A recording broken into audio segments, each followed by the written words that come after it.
Cholera. What is the current situation across the country, and how equipped is the NCDC to tackle this? With me in the studio is the Director General of the Nigeria Center for Disease Control, Professor Jide Idris, to answer these questions and tell us more. Thank you for joining us, Professor. Thank you. What is the current situation across the country, and how equipped is the EOC to tackle this and other potentially deadly outbreaks? Well, like the statistics you showed on television now, we have 1,528 suspected cases, 53 deaths across 31 states and 107 local government areas. I have a case fatality rate of 3.5%. When we had these stories from different states in the last 1 week, we established this dynamic risk assessment nationally by the National Technical Working Group on Cholera. What they did is basically to look at the data, look at the problems, what gaps do we have, and advise on how best to address these issues.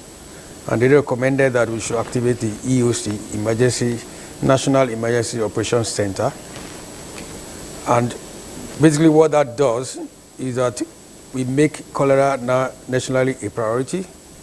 The essence is that we need to reduce the number of cases affected as well as review the number of deaths. We appointed an incident manager. Basically, you do that kind of, it's more like a governance structure to address this issue.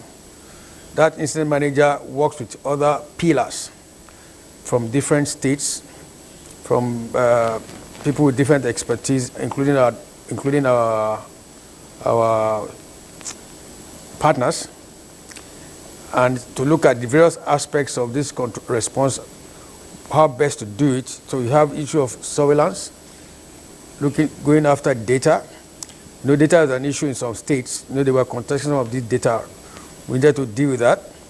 So we look at the various data we are collecting from different states. Look at the human resources we have.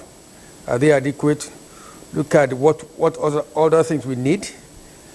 You know the causes of what is causing cholera is basically a disease of lack of water, sanitation, and hygiene.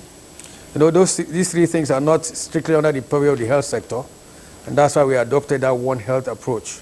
So let me cut in here to talk more about the One Health approach, because it also concerns the health workers. What further support is being given to health workers on the front lines in this regard?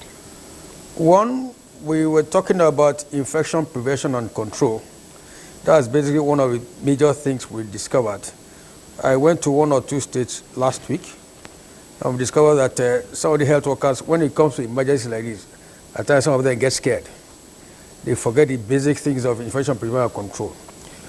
What we're advocating for all state government, which we supply to, is the PPEs, personal protective equipment. Basically, they should wear their gloves, adopt proper prevention activities or control measures when they are dealing with sick patients. So that you deal with a sick patient, you wash your hands properly, put on whatever gloves you need before you touch another patient, so that you prevent, you stop the transmission. And again, we are conducting training exercises in different states through our partners and some of our staff to train these health workers on how to make proper diagnosis of cholera. Because if you look at the statistics, we have large number of suspected cases, very few number of confirmed cases, which shows us that there's a problem with diagnosis. You don't necessarily have to go through this high gamut of diagnostic facility before you make diagnosis. You can do ordinary microscopy, or just look at the stool because the characteristics. Once you see that, you make a presumption diagnosis and start treating, because if you fail to treat, the patient dies. So we are training health workers. We are providing them with commodities, in terms of PPEs, what they use to treat their patients.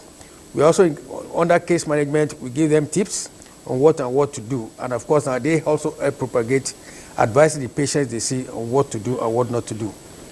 So training the health workers, providing PPEs. What's the outlook in Lagos and general advice for Nigerians in order to prevent the spread of cholera? I Briefly. didn't get your question.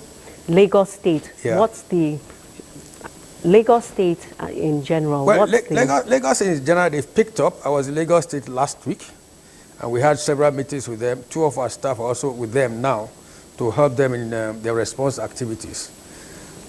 Luckily and happily, they've picked up. They're up to the task.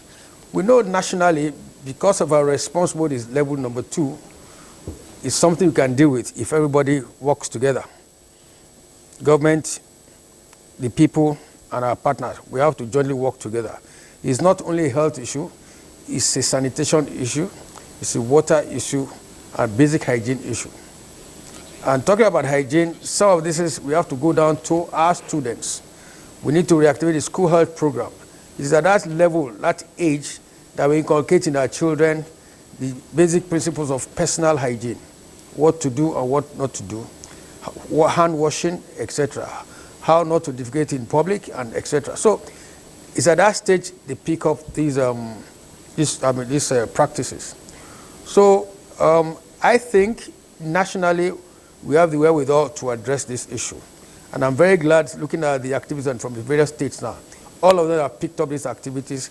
They're educating their people. They're providing the materials. Let them continue to do so. If looking at what you have, the responses from the people on the streets, they are positive.